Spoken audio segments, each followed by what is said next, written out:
მოგესალმებით. დღეს დამტკიცდა საქართველოს უმაღლეს საგანმანათლებლო დაწესებულებებში სტუდენტების მიღების კვოტები, რომელიც პირველად დამოუკიდებლობის აღდგენის შემდეგ შრომის ბაზრის ანალიზს დაეფუძნა. შრომის ბაზრის ანალიზმა, რომელიც საქართველოს ეკონომიკისა და მდგრადი განვითარების სამინისტრომ ჩვენს სამინისტროსთან და კერძო სექტორთან კონსულტაციების საფუძველზე ჩაატარა, მრავალი პრობლემა და გამოწვევა გამოავლინა. შრომის ბაზრის კვლევის შედეგები იმაზე შემაშფოთებელია, ვიდრე ერთი შეხედვით შეიძლებოდა გვეფიქრა. ზოგადი დასკვნის სახით უნდა ითქვას, რომ გასული წლების განმავლობაში სტუდენტების მიღება თვისებრივად იყო აცდენილი შრომის ბაზრის მოთხოვნებს. შესაბამისად, ჩარიცხული სტუდენტების უმრავლესობა იმთავითვე იმისთვის იყო განწირული, რომ ისინი უნივერსიტეტებში დაუფლებული სპეციალობითა და დიპლომით ვერასოდეს ისარგებლებდნენ. მაგალითად, გასული 5 წლის განმავლობაში სხვადასხვა უნივერსიტეტში, იურიდიულ ფაკულტეტებზე საშუალოდ 3598 სტუდენტი აბარებდა, ხოლო სწავლას საშუალოდ 2047 სტუდენტი ამთავრებდა. იურისტებზე საშუალო წლიური მოთხოვნა კი 700-ზე ნაკლებია. შესაბამისად, არასწორი პრაქტიკა იურიდიულ ფაკულტეტებზე ჩარიცხულ 3600-დან 2009 სტუდენტს იმისთვის წირავდა, რომ ისინი მომავალში იურისტად ვერასოდეს დასაქმდებოდნენ. ბუნებრივია, სახელმწიფოს პასუხისმგებლობაა სტუდენტი ასეთი პერსპექტივისგან თავიდანვე დაიცვას და სპეციალობებზე კვოტები შრომის ბაზრის მოთხოვნის შესაბამისად გაანაწილოს. ანალოგიური ვითარება ასევე მაგალითად ეკონომიკისა და სოციალური და პოლიტიკური მეცნიერებების შემთხვევაში. კერძოდ, ეკონომიკის შემთხვევაში ჩარიცხვის საშუალო მაჩვენებელი 1053 სტუდენტია. სწავლას საშუალოდ 662 სტუდენტი ამთავრებს, ხოლო შრომის ბაზრის მოთხოვნა 150 შეადგენს. სოციალური და პოლიტიკური მეცნიერებების მიმართულებით ჩარიცხვის საშუალო წლიური მაჩვენებელი შეადგენს 4916 სტუდენტს. აქედან სწავლას 2591 სტუდენტი ამთავრებს, ხოლო შრომის ბაზრის მოთხოვნა დაახლოებით 400 კურს დამთავრებულზეა. ამის საპირისპიროდ მკვეთრი დეფიციტი აღინიშნება საინჟინრო ტექნიკური მიმართულებით, სადაც გასული 5 წლის განმავლობაში უნივერსიტეტებში წელიწადში საშუალოდ 2225 სტუდენტი ჩაირიცხა, ხოლო სწავლა 1200-მა დაასრულა, როდესაც შრომის ბაზრის მოთხოვნა 1800 კურს დამთავრებულზეა. მხედველობაშია მისაღები ის გარემოებაც, რომ ეკონომიკის ზრდასთან ერთად მოთხოვნა საინჟინრო ტექნიკური მიმართულებით წლიდან წლამდე გაიზრდება. ასევე გასათვალისწინებელია საქართველოში შრომის ბაზრის მუდმივად მზარდი მოთხოვნა საინფორმაციო ტექნოლოგიების სპეციალისტებზე, რასაც კვოტების განსაზღვრისას განსაკუთრებული ყურადღება უნდა დაეთმოს. შრომის ბაზრის მოთხოვნებს ვერ პასუხობს სტუდენტების ჩარიცხვის მაჩვენებელი საექთნო და სამეანო საქმიანობის სპეციალობებზე. მთლიანობაში კიდევ ერთხელ რომ შევაჯამოთ, სტუდენტების ჩარიცხვის პრაქტიკა მნიშვნელოვნად არის აცდენილი შრომის ბაზრის მოთხოვნებს, რაც იწვევს სერიოზულ სტრუქტურულ პრობლემებს შრომის ბაზარზე ადამიანური კაპიტალის მობილიზებისა და გამოყენების თვალსაზრისით.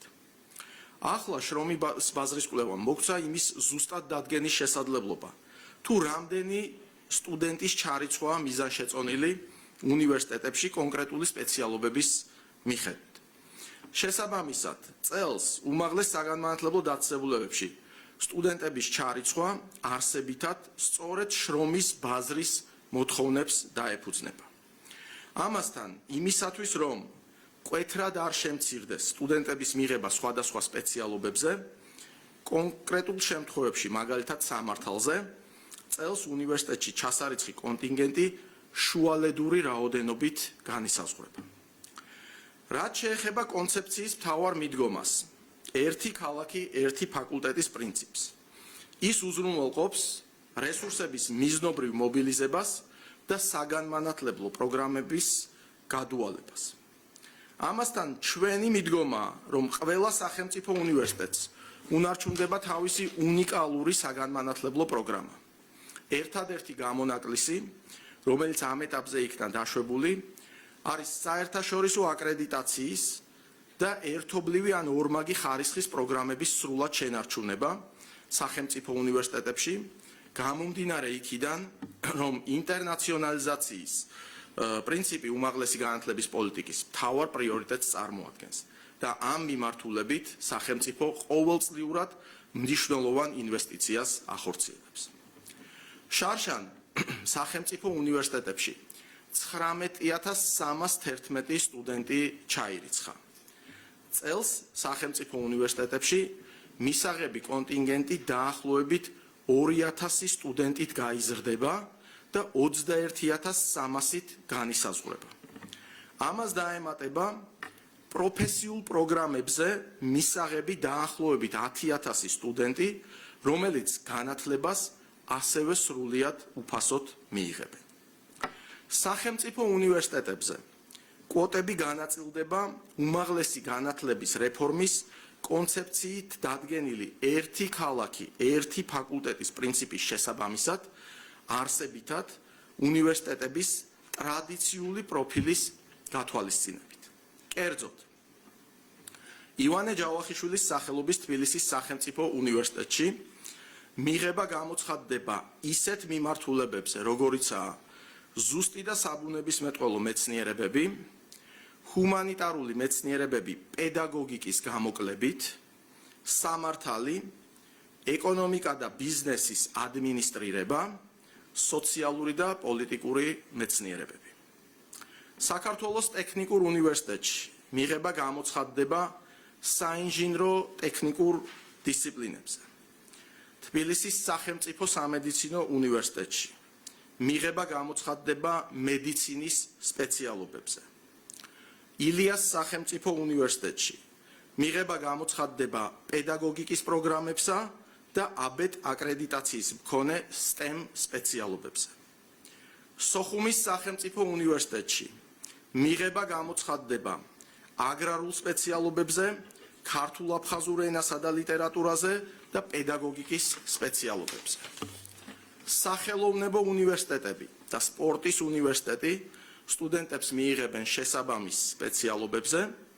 ბათუმისა და ქუთაისის უნივერსიტეტები შეინარჩუნებენ მრავალფუნქციურ დატვირთვას.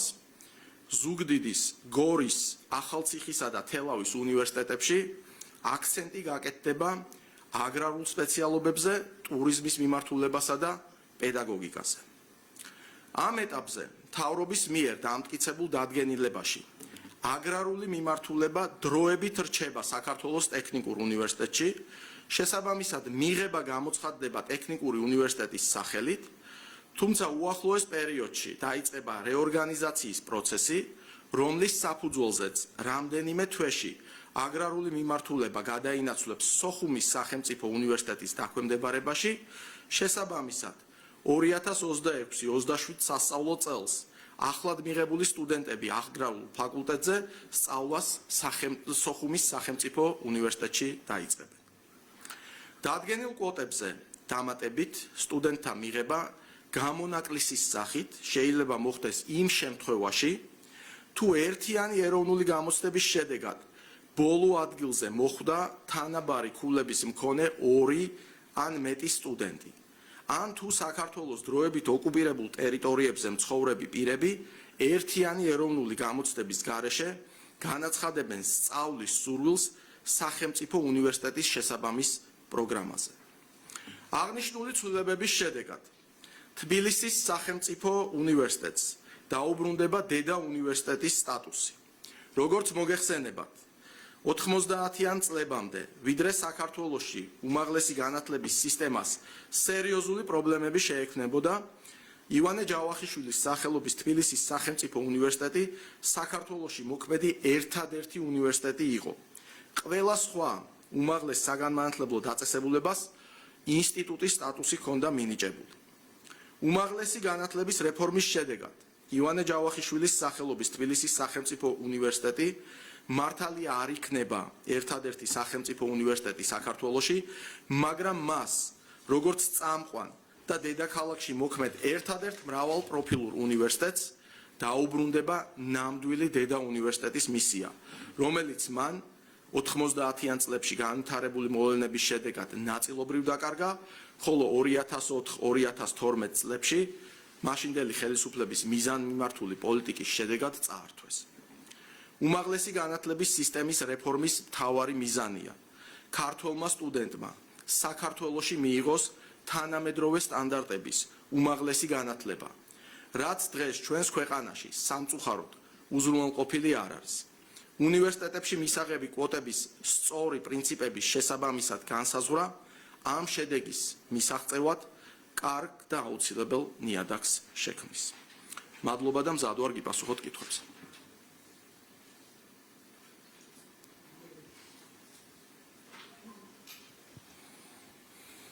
მოგესალმებით ბატონო გივი, ეს ახალი ინფორმაცია რაც ჩვენ მოვისმინეთ, ალბათ უკვე არის შეთანხმებული ხო უნივერსიტეტებთან მათ ხელმძღვანელობასთან და მათ რა პოზიცია აქვს ამასთან დაკავშირებით, რომ გვითხრათ და გარკვეულწილად ასევე რომ გვითხრათ გადაჭარბება დეფიციტის მიმართულებით, რამდენად მოხდება სრულად გადანაწილება სტუდენტებისა იმ ფაკულტეტებზე, რომელსაც კონკრეტულ ამ შემთხვევაში სტუდენტებს სურს. ამ შემთხვევაში რამდენად მნიშვნელოვანია ის, რომ გარკვეულ ქალაქებში კონკრეტული უნივერსიტეტები მრავალპროფილურ სტატუსს ინარჩუნებენ. ეს რაც შეუწყობს ხელს ამის შესახებაც რომ გვითხრათ. პირველ კითხვაზე გიპასუხებთ. მოგეხსენებათ, რომ რეფორმის პირველი გასაჯაროების კონცეფციის დოკუმენტის გასაჯაროების პირველივე დღიდან ჩვენ გვქონდა საუბარი იმის შესახებ, რომ უნივერსიტეტები თავის ტრადიციულ მიმართულებებზე უნდა იყვნენ ორიენტირებული. ეს არასოდეს არც დაგვიმალავს და ამის შესახებ არაერთხელ საჯაროდ განგვიცხადებია. ჩვენ რა თქმა უნდა დეტალურად გავეცანით ინფორმაციას თითოეული უნივერსიტეტის საქმიანობის შესახებ. დეკემბრის მეორე ნახევარში 19-ვე უნივერსიტეტის წარმომადგენლებთან იყო შესაბამისი შეხვედრები და რა თქმა უნდა ჩვენთვის ამომავალი პრინციპი არის ის, რაც პირველად გვიდრდება პრაქტიკაში, მას შემდეგ რაც საქართველოს დამოუკიდებლობა აღიდგინა, რომ სწორედ შრომის ბაზრის კვლევის შედეგებზე ვართ დაფუძნებული. თქვენ ნახეთ გარკვეული მაგალითები, რომელიც ჩემს განცხადებაში მე ავსახე და მოვიყვანე, როდესაც რაოდენობა სტუდენტების არის საშუალოდ რამდენიმე ათასი, მაგალითად იურიდიულ ფაკულტეტზე 3500-ზე მეტი, ამ დროს ამთავრებს თითქმის ნახევარი ან 2/3 და რეალურად მოთხოვნა არის მხოლოდ 700. სწორედ ეს არის მნიშვნელოვანი პრევენცია, რომ ჩვენ მაქსიმალურად ის რაოდენობა განვსაზღვროთ ყველა მიმართულებაზე, რაზეც მოთხოვნა არის იმისთვის, რომ კონკურენცია კიდევ უფრო მაღალი არ იყოს და დიდი ნაწილი ადამიანების, ვინც უმაღლეს სასწავლებელს ამთავრებს, ისინი თავისი პროფილის, თავისი პროფესიის მიხედვით უმუშევარი არ დარჩნენ და ფაქტიურად ეს წლები სწავლის მათ ფაქტიურად უსარგებლო რეჟიმში არ კონდეთ გამოყენა, ვერ გამოიყენონ.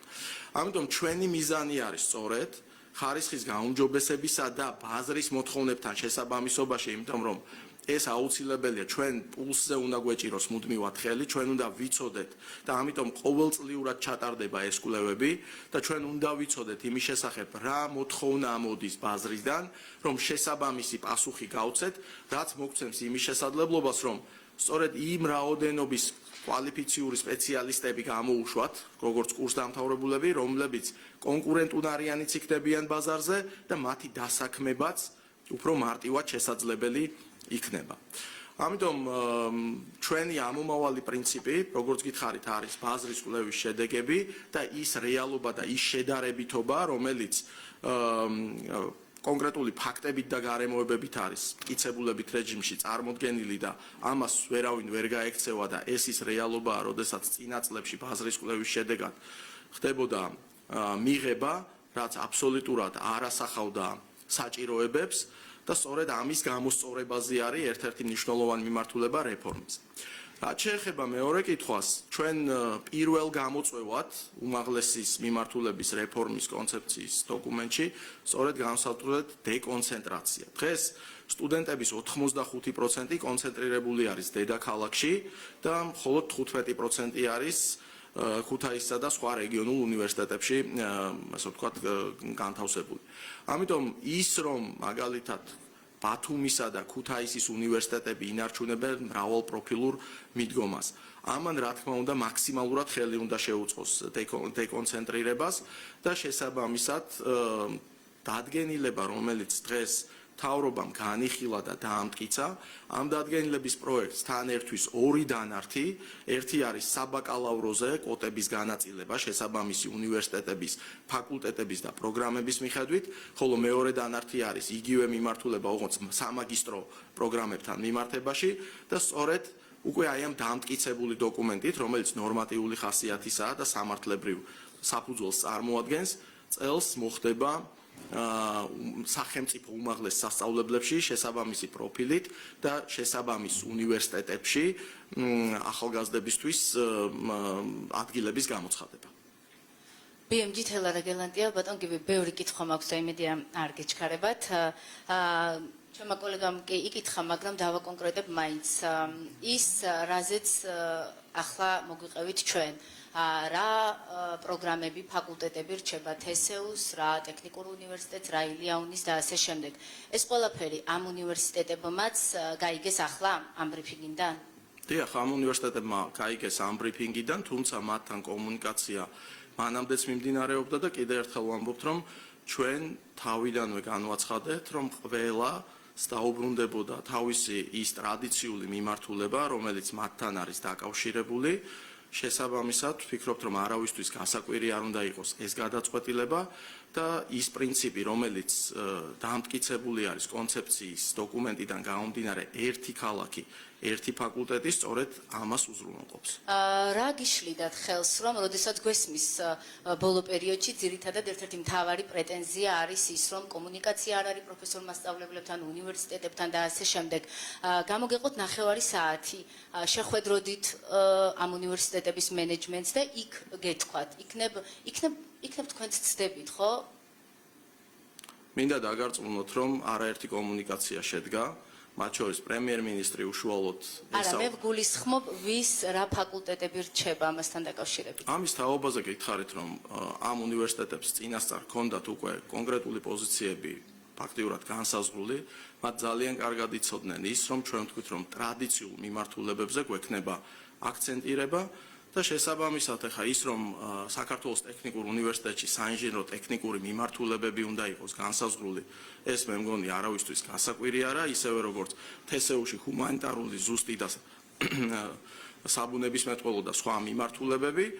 ამიტომ ეს მოცემულობა ვფიქრობ, რომ არავისთვის სიახლეს არ წარმოადგენს და არაერთი მსჯელობა განხილვა იყო სხვადასხვა ფორმატში, რექტორთა საბჭოს, რექტორთა კონფერენციის, ორმხრივი შეხვედრების სამინისტროში, როდესაც ჩემი მოადგილე, როგორც გითხარით, 19-ვე უნივერსიტეტის წარმომადგენელს შეხვდათ და რა თქმა უნდა, ჩვენ ეს მონაცემები ყველაფერი ავიღეთ, პლუს ამას მივიღეთ ბაზრის კვლევის შედეგები, რომელიც ეკონომიკისა და მდგრადი განვითარების სამინისტრომ ჩაატარა და კანონმდებლობიდან გამომდინარე შესაბამისი კვოტები უკვე სამინისტრომ უნდა შეიმუშაოს და ეს კანონშია წაწერილი უმაღლესი განათლების შესახებ, წარუდგინოს ის განსახილველად მთავრობას, რაც დღეს განხორციელდა, მთავრობამ ეს დაამტკიცა და შესაბამისად წელს ახალი სასწავლო წლისთვის ეროვნული გამოცდების მისაღებ მიმართულებებზე სწორედ ეს კონკრეტული ფაკულტეტები და ეს კონკრეტული პროგრამები განისაზღვრა კონკრეტულ უნივერსიტეტებთან მიმართებაში.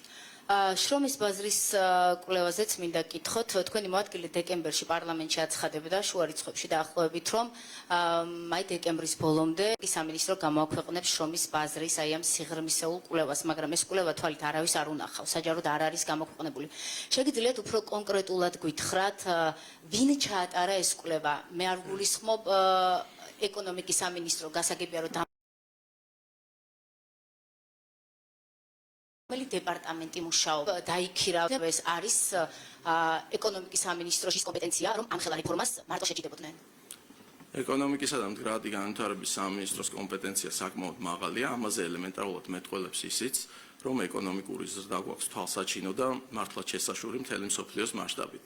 ამიტომ სადაც ფასი წარმოქმნის შესასწავლად პარლამენტმა გადაწყვიტა ტენდერი გამოაცხადოს და უცხოურ კომპანიას დაუკვეთოს, ამ ხელა რეფორმა ტარდება. პარლამენტი მაინც უფრო პოლიტიკურია და აქ აღმასრულებელ ხელისუფლებაზე ვსაუბრობ. ჩვენ შესაბამისად მინდა დაგარწმუნოთ, რომ აბსოლუტურად სრულად არის ის კომპეტენცია, რომელიც და ჩაატარა თვითონ სამინისტრომ, ეხა კონკრეტულად შიდა რესურსით? მე რამდენადაც მაქვს ინფორმაცია შიდა ანუ რესურსით, არ დაუქირავებიათ არავინ. ამასთან ერთად ამ პროცესში ჩართული იყო ჩვენი სამინისტრო და ამ პროცესში იყო ჩართული კერძო სექტორი. თქვენ იცით, რომ პრემიერმა ეკონომიკისა და მდგრადი განვითარების მინისტრთან და ჩემთან ერთად სპეციალური შეხვედრაც ჩავატარეთ ბიზნეს სექტორის წარმომადგენლებთან, როდესაც კონცეფცია გასაჯაროვდა, იქ ბიზნეს სექტორის წარმომადგენლებმა ცალსახად დააფიქსირეს ამ რეფორმის მნიშვნელობა და აუცილებლობა, გამოთქვეს თავისი გულისტკივილი, რომ ხშირად მათ არ აქვს შესაძლებლობა, რომ ადგილობრივ დონეზე დაიქირავონ შესაბამისი კვალიფიკაციის მქონე სპეციალისტები და ცალსახად თქვეს, რომ ამ პროცესის განხორციელებაში მათ აქვს სრული მზაობა, რომ ჩაერთონ და მინდა როგორც ეკონომიკისა და მდგრადი განვითარების სამინისტროს, ასევე კერძო სექტორის წარმომადგენლებს, ვინც აქტიურად იყვნენ ჩართული ამ პროცესში, მადლობა გადაუხადო, იმიტომ რომ ეს არის ძალიან დიდი კომპლექსური მუშაობის და ძალისხმევის შედეგი ის ანგარიში, რომელიც იქნა შემუშავებული. რატომ არ არის კვლევა საჯარო? მე რა შავდება იმით, რომ არა, წავიკითხოთ. კვლევის შედეგები საბოლოოდ დაზუსტდა სულ რამდენიმე დღის წინ, იქ რაღაც კონკრეტულ,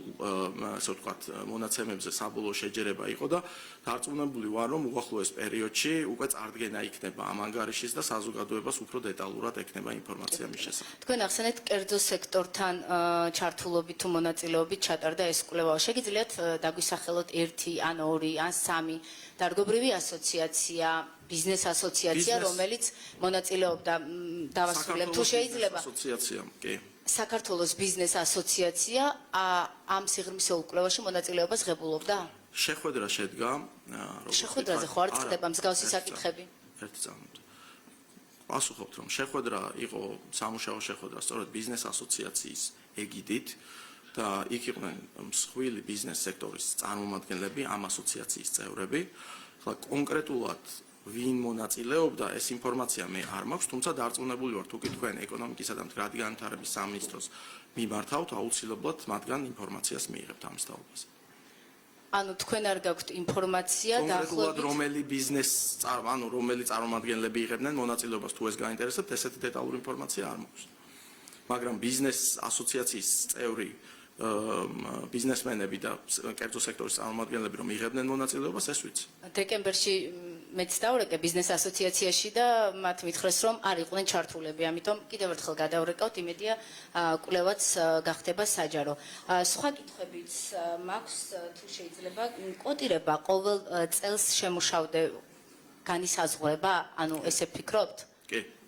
იმიტომ რომ ეს არის ის მოცემულობა, რომელიც ბაზრის კვლევასთან არის დაკავშირებული. როგორც გითხარით, პირველად ხდება, მას შემდეგ რაც საქართველოს დამოუკიდებლობა აღიდგინა, რომ სწორედ კვოტების განსაზღვრა არის თანხვედრაში იმ შედეგებთან, რაც ბაზრის კვლევიდან გამომდინარე არის.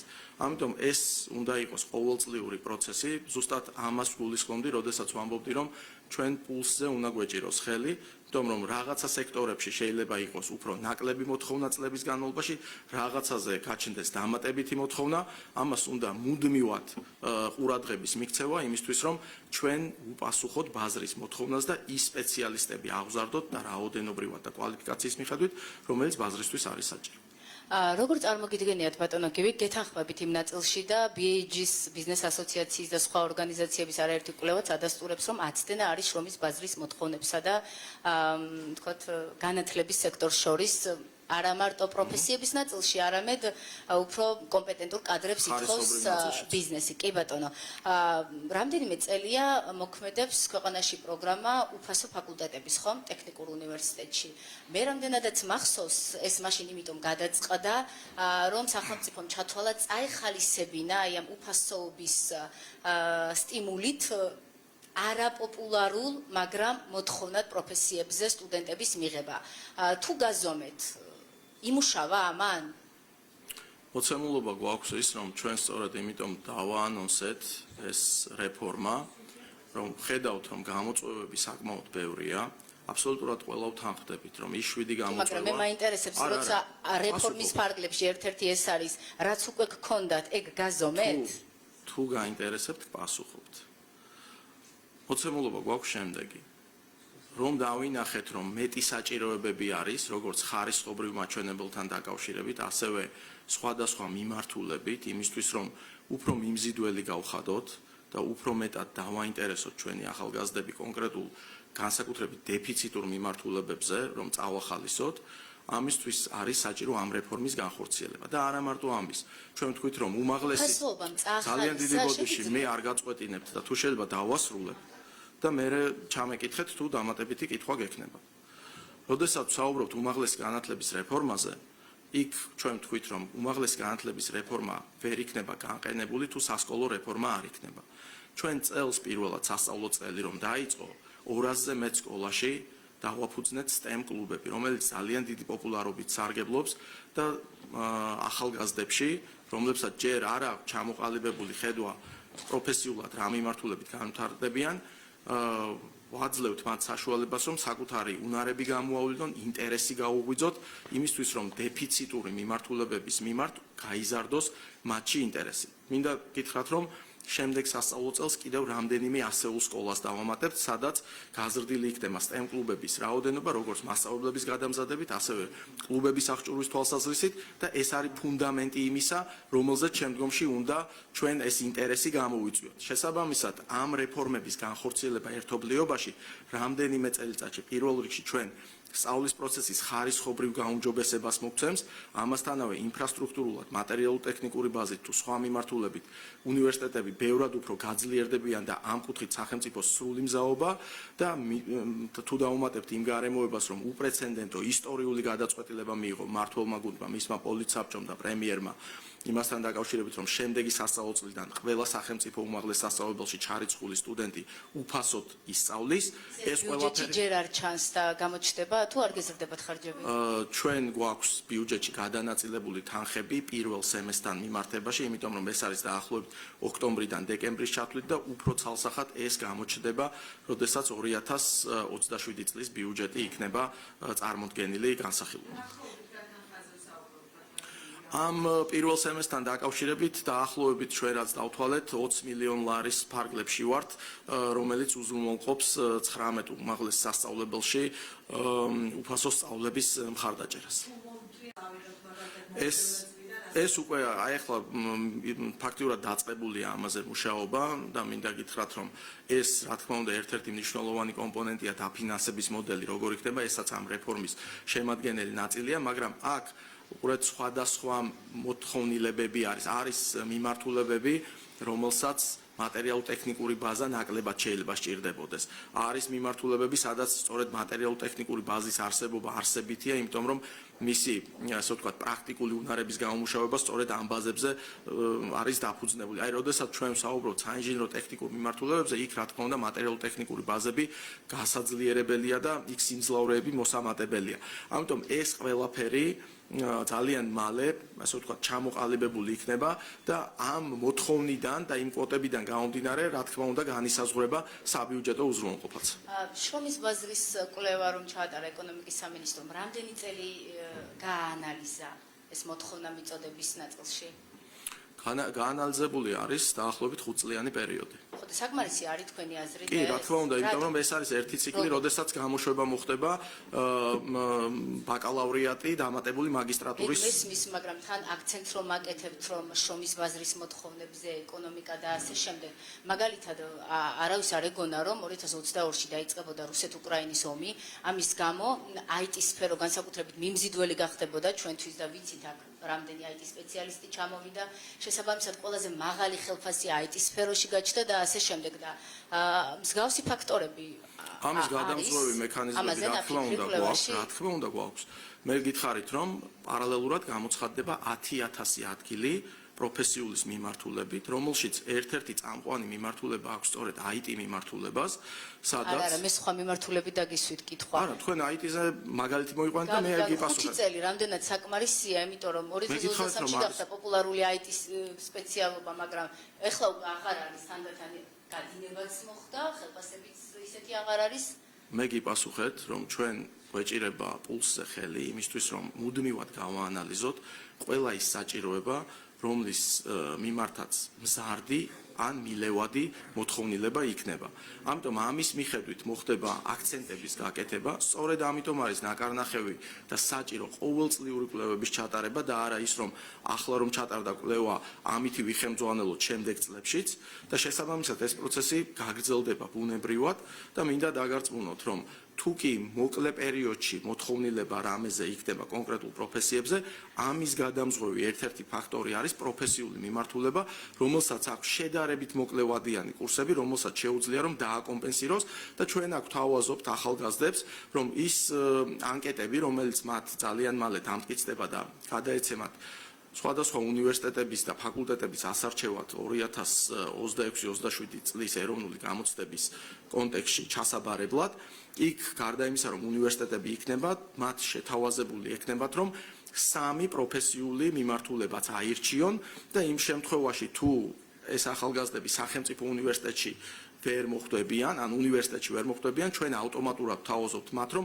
მათი არჩეული პროფილის მიხედვით უსასყიდლოდ სახელმწიფოს დაფინანსებით გააგრძელონ სასწავლო პროცესი პროფესიულ სასწავლებლებში. ერთი კითხვა, ტრადიციულ მიმართულებებზე ხშირად აკეთებთ აქცენტს 90-იანებში ასე იყო და ასე შემდეგ. რატო გგონიათ, რომ ეს არის რაღაცა წონიანი არგუმენტი? აი მაგალითად, თუ დღეს ილია-უნიში უკეთესად ასწავლიან ბიზნესს და ტექნოლოგიებს, ან ეკონომიკას, რატო არის აუცილებელი, რომ თესეუს დარჩეს? ან პირიქით, პირობითად ვამბობ. ანუ თან ამბობთ, რომ ხარისხია მთავარი და ხომ არ ჯობდა გენახათ მაგალითად ამ უნივერსიტეტებში კურსდამთავრებულები და მათი დასაქმების მაჩვენებლების შემდეგ. მინდა დაგარწმუნოთ, რომ ყველა ეს ფაქტორი იქნა შესწავლილი, მაგრამ აქ ასევე მნიშვნელოვანი არის ის, რომ ჩვენ ვთქვით მაგალითად თბილისის სახელმწიფო უნივერსიტეტი, რომელიც ერთადერთი უნივერსიტეტი იყო 90-იან წლების დასაწყისში და ყველა სხვა უმაღლესი სასწავლებელი ინსტიტუტად იყო, ანუ ხარისხობრივად უფრო ნაკლებ ხარისხის წარმომადგენელ სასწავლებელს ესე ვთქვათ სტატუსი ჰქონდა. ამ შემთხვევაში ჩვენთვის მნიშვნელოვანია პირველ რიგში, რომ ტრადიციული მიმართულებები იყოს უზრუნველყოფილი და მინდა დაგარწმუნოთ, რომ ყველა ის მიმართულება, რაზეც ჩვენ აქცენტი გვაქვს, შესაბამის უნივერსიტეტებში მაღალ დონეზე არის განვითარებული. ამიტომ ეს გადაწყვეტილება სწორედ აი ამ შესწავლის მიხედვით მივიღეთ. და ფიქრობ, რომ ეს გასაკვირი არავისთვის არ უნდა იყოს გამომდინარე. ეკონომიკის სამინისტრომ შეისწავლა ეგეთ თუ რა? იმ კვლევა სიღრმისეულმა უცნობი რომ არის შე. რომ ამ კვლევაში ჩვენი სამინისტრო ძალიან აქტიურად იყო ჩართული, იმიტომ რომ სხვადასხვა ინფორმაციებს რამდენი გვერდიანი კვლევა ისე მაინც გითხარით? არ დამითვლია გვერდები. გვერდები არ დამითვლია. კარგი. ორი კითხვა და პროფესორ მასწავლებლები ბოლო თვეებში სვამდნენ კითხვას, რომ ერთი ფაკულტეტი, ერთი ქალაქი ცოტა გვაბნევს ისედაც, იმიტომ რომ უნივერსიტეტებში არის პროგრამები და შესაბამისად ეს ფაკულტეტები დადარებადი არ არის. რადგან უკვე ვიცით ვის რა დარჩა, აი მაგალითად ილია-უნის მაგალითზე ბიზნესი, ტექნოლოგიები და განათლება არის ერთ პროგრამად. თესეუში ამ პროგრამებს აქვს სხვა სახელი, შეიძლება ცალკე არის. მაგალითად ბიზნესი და ტექნოლოგიები დარჩება ილია-უნის? არ დარჩება ილია-უნის ბიზნესი და ტექნოლოგიები. ჩვეულებრივად რეორგანიზაციის სახით უნდა გამოყოს განათლების მიმართულება და რატო ფაკულტეტი სხვა არის, ან პროგრამა სხვა არის? გასაგებია, მაგრამ ამ პროგრამით ვეღარ ჩარიცხავენ. მარტივად ერთი ქალაქი, ერთი პროგრამა უნდა დაგერქმიათ? ერთი ქალაქი, ერთი ფაკულტეტი უნდა დაგვერქმიათ და ასეც ქვია. დადარებადი არ არის? და გეუბნებით მიმართულებებზე აქ საუბარი და აქ კონკრეტულად არის განათლების მიმართულებაზე, განათლება ჩამოყალიბდება შესაბამის ფაკულტეტად და არის კონკრეტული პროგრამები ამ ფაკულტეტის შიგნით, რომლითაც მოხდება სტუდენტების მიღება და მათი სწავლება. და ბოლო კითხვა მართლა, თუ გაქვთ გაანალიზებული რისკები, რომელიც ამ რეფორმის შედეგად შეიძლება შეექმნა სახელმწიფო უნივერსიტეტებს, მათ შორის ფინანსური მიმართულებით, იმიტომ რომ თქვენ განუსაზღვრეთ, ვინ რა ფაკულტეტზე უნდა მიიღოს სტუდენტები. მე მაგალითად სოხუმის სახელმწიფო უნივერსიტეტი მაქვს დამთავრებული ჟურნალისტიკის ფაკულტეტი. აგრარულზე იქ არ ჩავაბარებდი. შესაბამისად, ილია-უნის რო რამდენიმე დარჩა, პედაგოგიური და კიდევ ერთი ფაკულტეტი, ხო? იქ არის სხვა ფაკულტეტები, პოპულარული ფაკულტეტები მათ შორის.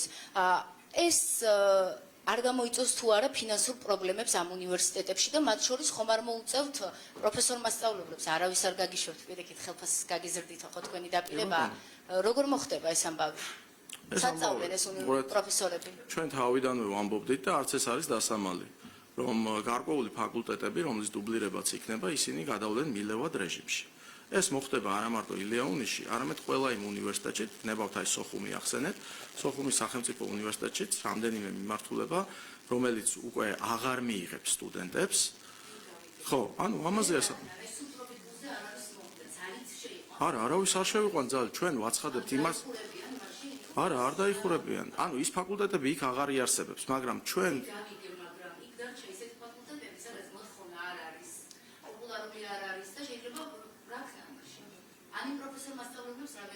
პროფესორ მასწავლებელთან დაკავშირებით ჩვენ ვთქვით, რომ მაქსიმალურად შევეცდებით, რომ შევინარჩუნოთ ყველა, იმიტომ რომ საკადრო რესურსი